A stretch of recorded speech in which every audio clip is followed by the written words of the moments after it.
પેશન્ટ્સની query હોય છે કે ઉનાળામાં બ્લડ પ્રેશરના દર્દીઓએ શું ધ્યાન રાખવું જોઈએ। ઉનાળામાં ગરમીને લીધે તેમજ શરીરમાંથી પરસેવાને લીધે પાણીનો ભાગ ઓછો થતો હોય છે। પાણી સાથે શરીરમાંથી ઘણા મિનરલ્સ ખાસ કરીને સોડિયમ, પોટેશિયમ, મેગ્નેશિયમ વગેરે પણ ઓછા થતા હોય છે। આ મિનરલ્સના ડિસ્ટર્બન્સને લીધે બ્લડ પ્રેશર ફ્લક્ચ્યુએટ થાય છે, વધે છે। તો ઉનાળામાં પાણી તો પીવું જ જોઈએ, પણ પાણી સાથે શરીરમાંથી ગુમાવેલા જે પોષક તત્વો છે એ આપણને પાછા મળે એ હેતુથી બીજા ઘણા પ્રવાહીઓ આપણે લેવા જોઈએ, જેનાથી આપણને ન્યુટ્રિયન્ટ્સ પાછા મળી શકે। તો ખાસ કરીને ઉનાળામાં નાળિયેર પાણી, લીંબુ પાણી, કાચી કેરીનો બાફલો, છાશ, કોકમ, વરિયાળી, ખસ વગેરેના શરબત લેવા જોઈએ, જેનાથી આપણને આ બધા ન્યુટ્રિયન્ટ્સ મળે। અને એને વધારે હેલ્ધી બનાવવા માટે તમે આ બધા ડ્રિંક્સમાં, આ પ્રવાહીમાં સબ્જા સીડ્સ એડ કરી શકો।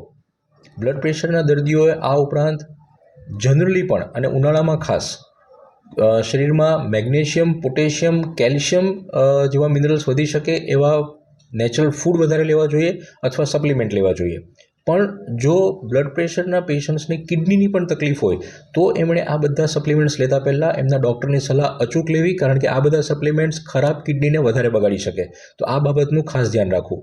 કેલ્શિયમ આપણને નોર્મલી દૂધ, દહીં, ઈંડા વગેરે ફૂડમાંથી મળી શકે। પોટેશિયમ રોજ એક કેળું ખાવાથી મળી શકે, નાળિયેર પાણી પીવાથી મળી શકે, ફ્રૂટ જ્યુસીસમાંથી મળી શકે। મેગ્નેશિયમ ખાસ કરીને આપણને લીલા શાકભાજીમાંથી, ફણગાવેલા કઠોળમાંથી તેમજ ડ્રાયફ્રૂટમાંથી, ખાસ કરીને કાજુ, બદામ, ઇવન વોલનટમાંથી મળી શકે। તો આ બધા ફૂડ ચોક્કસપણે બ્લડ પ્રેશરના દર્દીઓએ રેગ્યુલર લેવા જોઈએ। આલ્કોહોલ તેમજ સ્મોકિંગ કોઈ પણ સંજોગોમાં પરમિસિબલ નથી। આલ્કોહોલ ડાયુરેટિક એટલે કે બોડીમાંથી પાણીનું પ્રમાણ ઓછું કરે છે, જેને લીધે તમારું બ્લડ પ્રેશર વધે છે। સ્મોકિંગ કરવાથી લોહીની નળીઓ સંકોચાય છે અને જેને લીધે બ્લડ પ્રેશર વધતું હોય છે। તો આ બે ચીજો બિલકુલ એવોઇડ કરવી જોઈએ અને એ કોઈ પણ સંજોગોમાં પરમિસિબલ નથી।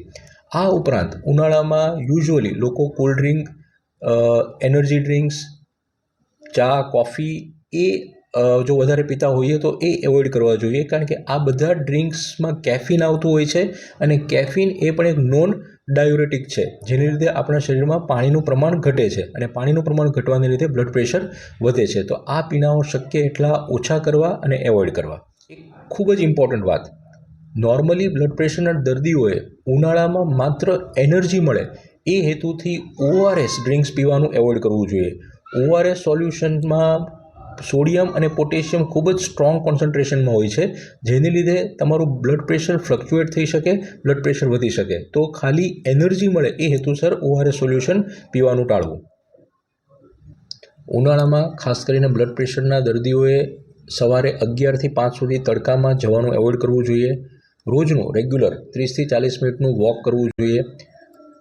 જમવામાં બને ત્યાં સુધી સોડિયમ એટલે કે ટેબલ સોલ્ટ, મીઠું એવોઇડ કરવું જોઈએ।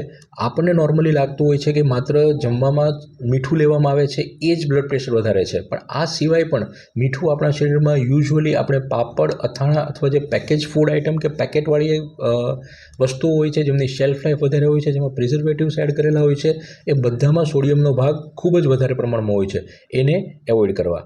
ખાસ કરીને રેગ્યુલર ખાવામાં ડુંગળી અને લસણ કાચા શામિલ કરવા જોઈએ। ડુંગળીમાં રહેલું ક્વેર્સેટીન અને લસણમાં રહેલું એલિસિન એ તમારા બ્લડ પ્રેશરને કંટ્રોલ કરવામાં ખૂબ જ મદદરૂપ છે।